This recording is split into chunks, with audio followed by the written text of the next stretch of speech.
Hey guys, what's up? Welcome back to the channel. It's Cynicalex, and today I want to talk about Ant-Man, mainly because he's a huge part of the meta currently. He's one of the top DPS characters, and also because I think a lot of people are wondering, now that they're looking at buying that 8,200 crystal item with the Mega Tier 2 ticket and the Mega Rank Up ticket, they're thinking about kind of top tier, unattainable characters like Nova, like Blue Marvel, and like Ant-Man. And while I've already discussed Nova, and I can't really discuss in great detail Blue Marvel until I get him to tier 2, I can still discuss Ant-Man and what makes him such a force to be reckoned with. So I wanted to give you guys my breakdown of the character, what makes him so powerful, a bit of gameplay, and then a bit more at the end to finish it off. So Ant-Man is one of the infamous ultimates. If you weren't around for the fiasco, essentially he was a loot box character, and in my opinion, like Nova and like Blue Marvel, Ant-Man should have been native tier 2. So when you're comparing him and when you're thinking about and conceptualizing his worth, you should more closely align it to someone like Quicksilver, like Jean Grey, like Cable. I think Cable is the best example of the universal villain type that Ant-Man is. I think Ant-Man has a few more tricks than Cable does have. He's a bit more flexible, but overall he's going to serve a similar purpose. He's going to do insane burst DPS, one of the highest burst damage characters in the game for any kind of PvE content, but he's going to struggle in PvP content. Very low native HP, very low defenses. You can see at tier 2 he's very low in those 3 stats that come after energy attack, and although he has ways of protecting himself, he's got a couple of iframes, he has some effects on his skills like 5 seconds for immunity on his first skill, and he's got a guard hit I believe as well on his passive when he gets hit, kind of like a mini version of Spider-Man 2099's ability. He also has some self buffs on his skills, the all defense, the super armor, all defense stacked on top of that. It's still not enough. He's a paper thin defender. He can die to the meteorites in Extreme Alliance battle, and he can basically, it's just he kills you or you kill him. It happens very quickly to one or the other. So that's why I most often liken him to someone like Cable, whereas Nova has a few more ways of protecting himself. He has longer iframes, he's got a guard hit on top of immunity, on top of ignore iframes. Ant-Man does not have that, and the heal is really kind of nothing to write home. You can basically ignore energy matter state until he gets a uniform. This is basically a joke. 1 hit for 2 seconds is nothing. 3% of max HP is next to nothing. I'm not sure why they did this. I imagine they wanted to make it more at the beginning, but then they decided he was going to be too OP with that, and I'm glad that they went that route.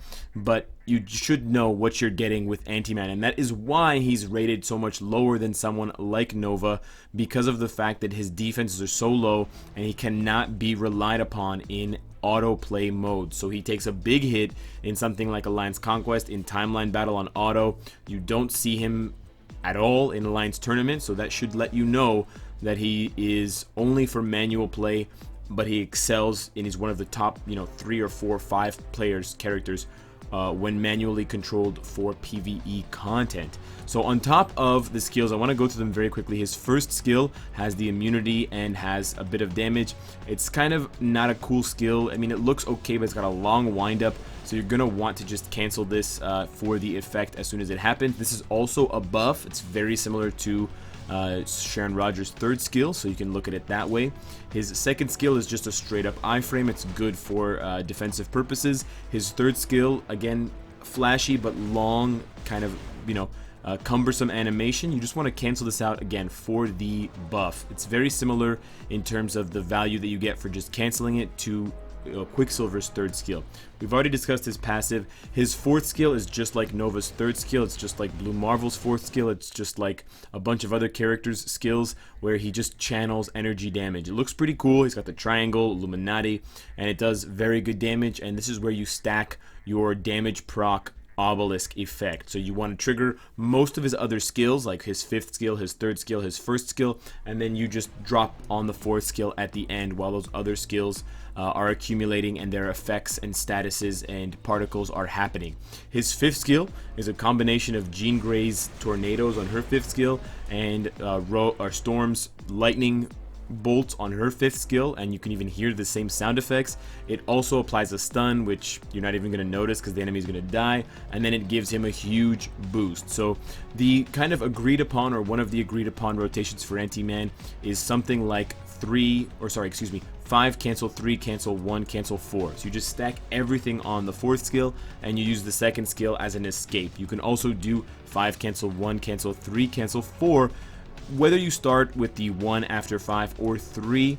It just matters whether you want more protection, which means you delay the 1st skill, or you want to have a longer time doing damage, which means you use the 1st skill later or earlier. His 5th skill has a short iframe on it, but essentially he just does tons and tons of damage. His leadership is one of the best in the game. It gives all allies 45% increase to all attack, so it's universally usable.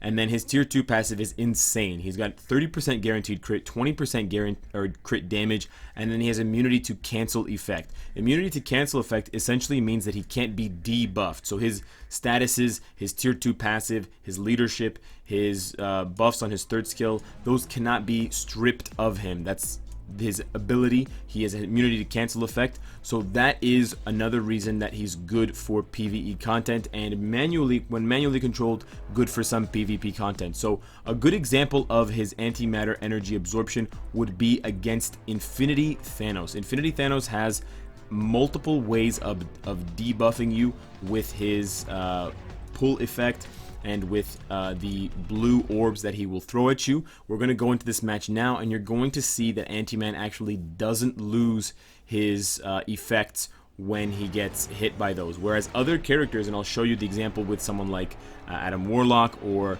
Valkyrie, they will lose their status effects. Anti-Man will not. So he's going to jump here, he's going to do his laser hands, and then right after that he's going to do a pull effect. Now in the top left hand corner you're going to see Anti-Man's little symbol there, the kind of Mickey Mouse of Marvel, and then you're going to see a gray kind of body armor, you're going to see a red fist, a yellow circle with an arrow, a red sword, and a blue sword. Those are his active and passive buff effects from his leadership, his passive, and also from Valkyrie's tier 2 passive, which is applying to all allies.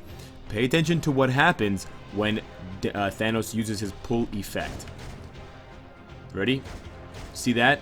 Nothing happened. That pull effect actually has a debuff, but because Anti-Man is cancel immune, he does not have his debuffs, or he cannot be debuffed in that way.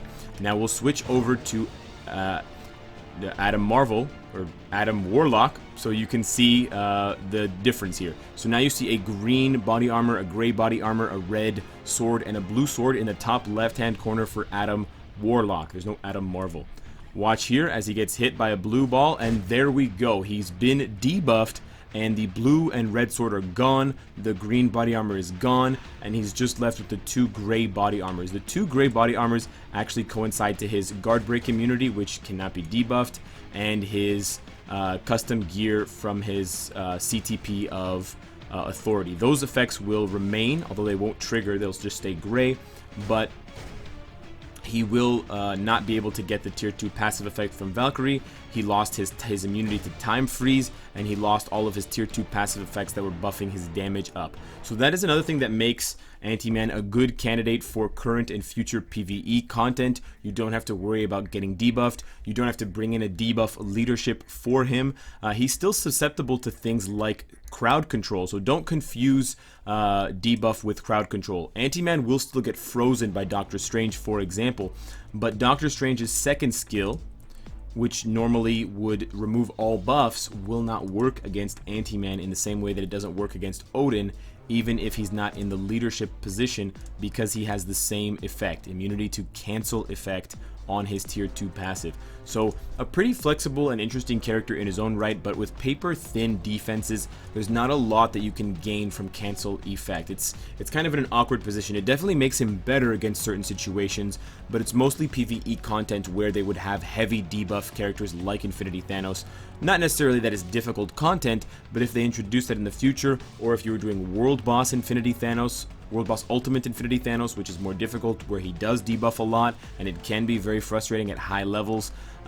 You're more worried about dying to whatever hit you rather than the debuff effect that would lower your damage, which it wouldn't in Anti-Man's case. As far as how you would build the character out, trying to go defensive probably isn't going to work for him. I have never seen a successful defensive Anti-Man thus far. I should probably try myself, but given that the community hasn't done that and that he has shown incredible strength as an offensive character, you're best off playing to his strengths. Building him full damage. Power of Angry Hulk is a great set, so is Overdrive. Keep in mind that he does buff himself with a lot of attack speed, 15% on his 3rd skill, and then another 14% on his 5th skill, so technically Overdrive is better, but if you're trying to save that gold, or if you're not, too, hyped about having his attack speed over 30%, you don't really have to worry about it too much. As for the Obelisk, the CTP of energy is obviously the best route for characters that have lots of cancelable stacking skills, like Anti-Man, like Nova, like Cable, like Quicksilver, like Jean Grey, Apocalypse, etc. In light of, or if you don't have a CTP of energy, any kind of high damage proc increases damage by 180%. 200% is fantastic. If you can combine that with something like crit damage, crit rate, that's even better. Ignore dodge can also be useful at times, but those are kind of the only stats you want to go with. He doesn't need guard break immunity because he gives himself super armor on his 5th skill, because he has iframes, and because if you're getting guard broken, you're probably doing something wrong. You should just melt your opponent before they have any chance to kind of respond to you. The fact that he's a universal villain definitely improves his overall value compared to other characters. He's the top universal villain in the game. He outshines Thanos in everything except auto PvP modes, and I would show you more content of him, but it just happens to go by so fast that it's just hard to extend it for very long. You could probably test him out in different game modes by just watching how many hits it takes him to die to see his kind of flimsy defenses, but I can show you his offensive potential with a pretty standard setup with no CTP. So it definitely goes higher than this. It definitely goes higher if you include people like Shuri, people like Valkyrie. Of course, he's one of the best characters for Extreme Alliance Battle. He can be used on both the No Restriction Day, and of course he's top for the Universal Villain Day. But with the rotation I discussed earlier, 5 cancel 3, cancel 1, cancel 4, or 5 cancel 1, cancel 3, cancel 4, you're going to see how quickly Apocalypse decides to melt for the cabins. So I stacked everything on the 5th skill, and 6 seconds goes by and he's gone. So that's 4 million HP in 6 seconds. You can kind of work out the math, because you know I'm not going to get it right the first time if I try it out.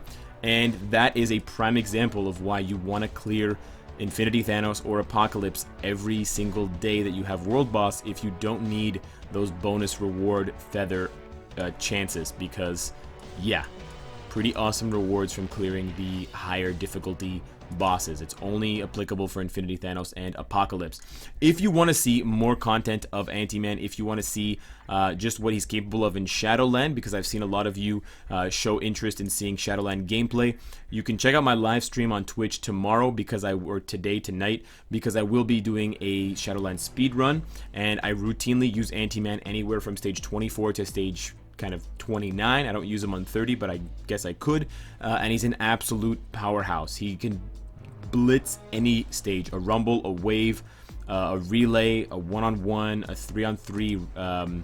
What are those called? The new ones with the X-Men. I'm not sure what they're called now. I'm blanking on it, but you know what I'm talking about. Stage 25.